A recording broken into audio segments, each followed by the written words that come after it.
Bonjour tout le monde. Donc aujourd'hui une petite vidéo en fait qui va se décliner en trois parties. La première partie va être consacrée à l'élaboration de la cartouche plus ou moins. La deuxième partie ça sera la fabrication de la cartouche et la troisième partie ça sera la prise de mesure de vitesse de la cartouche et le ciblage. Donc comment définir une cartouche? Donc moi ça tombe très bien, j'ai besoin d'en faire une à l'heure actuelle. Je vais l'utiliser sûrement jeudi, peut-être dimanche. Je m'aperçois que j'ai beaucoup de chênes avec des feuilles. Les feuilles tardent beaucoup à tomber cette année. Et j'ai des pigeons qui se posent. Je les vois très difficilement. Beaucoup de feuilles et beaucoup de branches ne me permettent pas de les voir parfaitement. Je me rends compte que je suis obligé de mettre des grosses charges pour pouvoir les faire tomber sans les blesser. Donc je décide de faire une cartouche différente. Et je vais passer sur une cartouche, au lieu de tirer une grosse charge de 6, comme je ne les tire pas très loin, maxi 40 mètres de toute façon, je vais passer sur une cartouche en plan numéro 7. Donc première chose, je vais déjà voir à peu près combien il y a de cartouches dans cette, combien il y a de plombs pardon, dans cette cartouche. Donc on va commencer à l'ordinateur. Et voilà, et c'est parti. Donc ici, j'ai un petit dossier où j'avais déjà calculé le nombre de plombs. Voilà, donc je vais charger cette cartouche avec du plomb qui vient de chez Siarm, c'est du plomb nickelé. Je vais choisir donc du 7 pour avoir plus de plomb que du 6. Il se trouve que 50 graines de numéro 7 italien nickelé de chez Siarm pèsent 4,42 grammes. Donc bien sûr, je n'ai pas pesé les charges complètes. J'ai fait après les produits en croix pour avoir le nombre total. Donc, plomb numéro 7, ici, plomb numéro 7, et je vais choisir 42 grammes de plomb numéro 7, puisque ça loge dans une douille en 12,70. Donc ça va me faire une cartouche avec 475 plombs. Ça représente quoi 475 plombs? Si je tirais du 6 par exemple, eh bien ça va représenter une cartouche qui ferait quasiment 56 grammes. Donc là, ça serait vraiment du super magnum, 56 grammes de 6. Pour éviter de tirer 56 grammes de 6, je vais tirer 42 grammes de 7. Voilà. Maintenant, qu'est-ce qu'il est possible de faire avec du plomb de 7? Parce que c'est bien ça la question. Donc là, nous allons passer sur un calculateur. Donc je remercie Duke2 qui nous a mis sur le forum un calculateur. Il faudra que je regarde s'il est à jour puisque j'ai reçu une deuxième version, enfin à voir. Mais de toute façon vous l'avez sur le forum. Ça doit être dans la rubrique balistique je pense. Alors nous allons aller voir son calculateur. Voilà, calculateur cartouche. Ça doit être celui-ci. Il faut l'ouvrir avec par exemple OpenOffice Calc.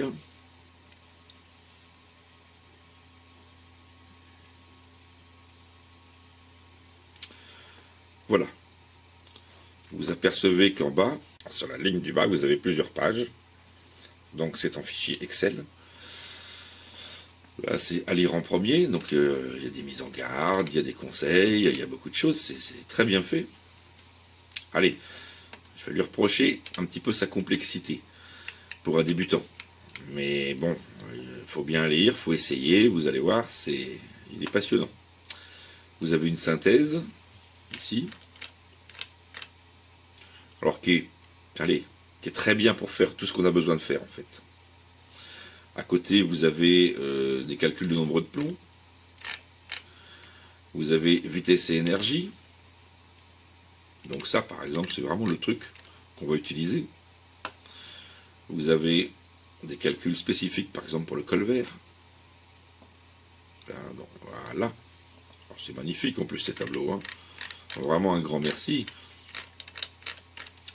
Vous avez pour la sarcelle,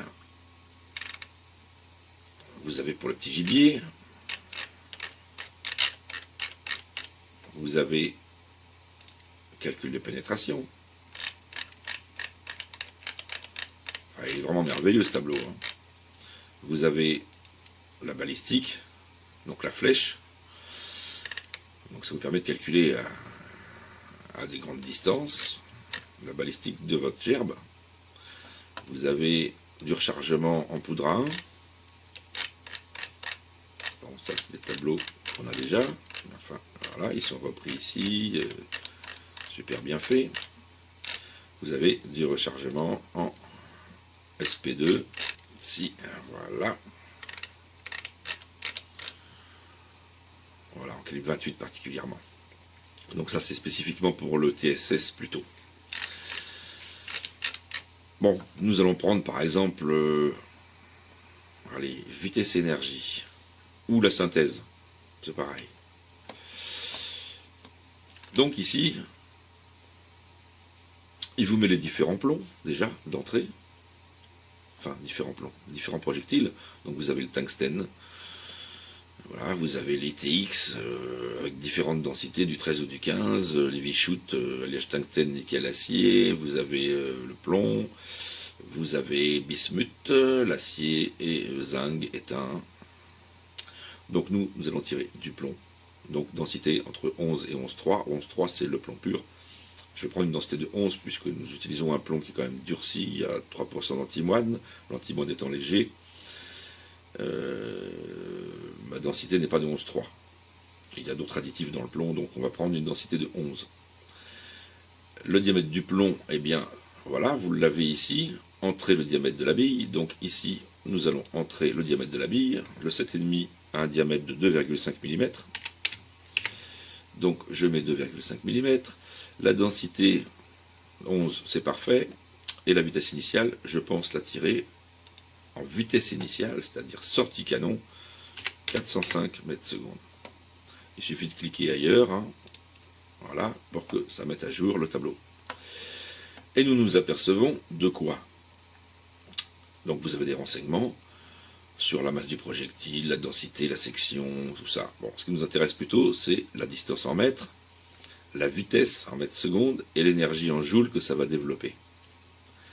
Donc, prenons le cas de mon 7. Donc là, c'est calculé pour mon 7. Et nous allons regarder à 35 mètres, par exemple. Voilà, 35 mètres, ça donne quoi? Ça donne une vitesse de 218 mètres secondes avec 2,14 joules. Bon, ça, je sais que c'est tout à fait bon pour mon pigeon, il n'y a pas de problème. 40 mètres, 1,79 joules, 199 mètres secondes, on est encore bon. 45 mètres, 1,50 joules, 182,7 mètres secondes, ça commence à être limite à cause du 1,5 joules et que le plomb est petit et léger. Donc il va falloir voir un peu ce que ça peut donner au niveau pénétration. Mais bon, cette cartouche-là, elle va se situer dans un efficace, elle va être efficace dans une ordre de distance de 40 à 45 mètres, on va dire. Voilà. Donc on peut prendre par exemple la synthèse, puisque sur la synthèse, vous avez une ligne supplémentaire pénétration. Ici. Donc je rentre mon diamètre de plomb, 2,5, 405 mètres secondes. Voilà. On s'aperçoit que à 40 mètres, donc 1,79 joules, pénétration 33 mm. Donc c'est bon. 40 mètres, ça passe.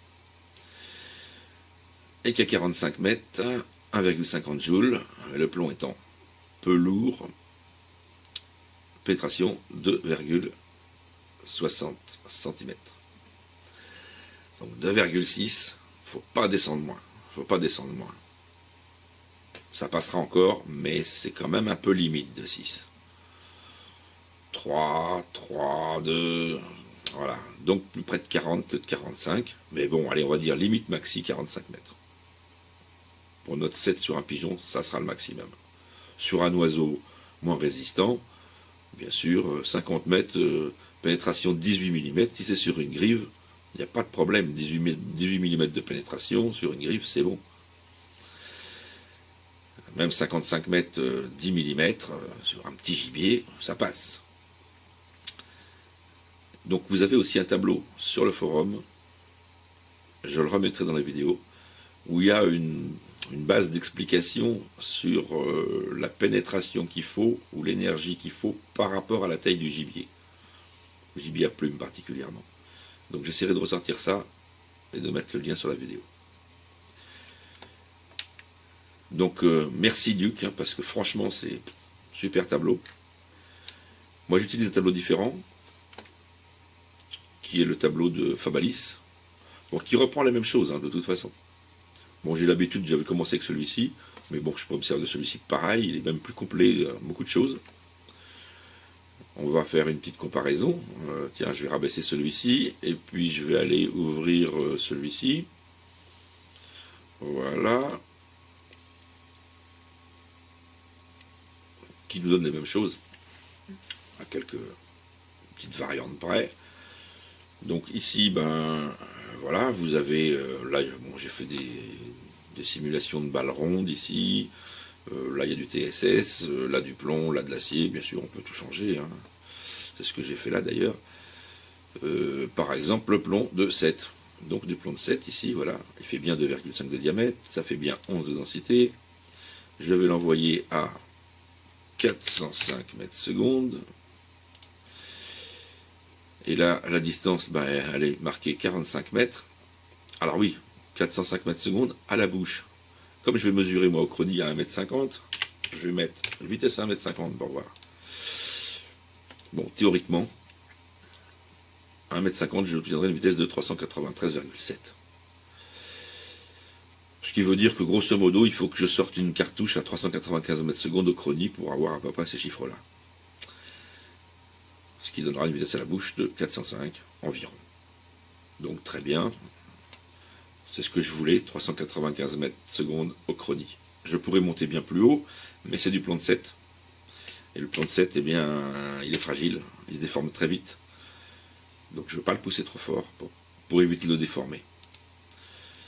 Donc qu'est-ce que ça donne à 40 mètres 40 mètres, 1,63 joules, vitesse terminale 191,1. Temps de vol 0,147 secondes, 1,64 joules. Ça nous donne une pénétration de 37,5 mm. Parfait. Là, c'est parfait. Le pigeon, il est mort. Bon, je vais changer la distance et je vais rentrer 45 mètres. Voilà. Donc à 45 mètres, on n'a plus que 1,36 joules et plus que 34,7 mm de pénétration. Donc il est un petit peu plus optimiste que l'autre calculateur. Par expérience, il est à peu près juste. C'est ce que je remarque, il n'y a pas de problème. J'autopsie tous les gibiers que je tue et je regarde... Bon, bien sûr, il y a des plombs qui ne vont pas rentrer profond puisqu'ils seront déformés, ils auront un plat, ils seront abîmés, donc ils vont perdre beaucoup plus de vitesse, ils rentreront moins profond. Mais sur les plombs qui sont bien conservés, qui sont encore bien ronds, qui sont rentrés dans les chairs, quand on mesure les profondeurs, on est sur les valeurs conformes. Il n'y a pas de problème. Il serait possible de mesurer la vitesse du plomb à 45 mètres avec un chrony. Hein. C'est pas un problème. Moi, je l'ai déjà fait. Donc, il ne faut pas s'embêter. Hein. Il suffit de mettre une planche devant le chrony. Et puis, avec un trou juste où les plombs doivent passer. Donc, un trou de 10 cm de diamètre, juste à l'endroit où les plombs doivent passer. De toute façon, c'est le premier qui va être pris. Le premier plomb qui va arriver, c'est lui qui va être mesuré. Celui qui passe en face des cellules. Donc, tous les autres vont rester dans la planche. Même s'il y en a 4 ou 5 qui passent dans le trou, c'est pas grave, le premier sera mesuré, puisqu'il passera devant la première cellule, puis la deuxième cellule, et vous aurez la vitesse d'un plomb, quelle que soit la distance. Donc on peut cibler avec un chrony à n'importe quelle distance. Petit truc qu'il faut savoir, hein, on peut très bien mesurer une vitesse à 50 mètres avec une cartouche à grenaille et un chrony.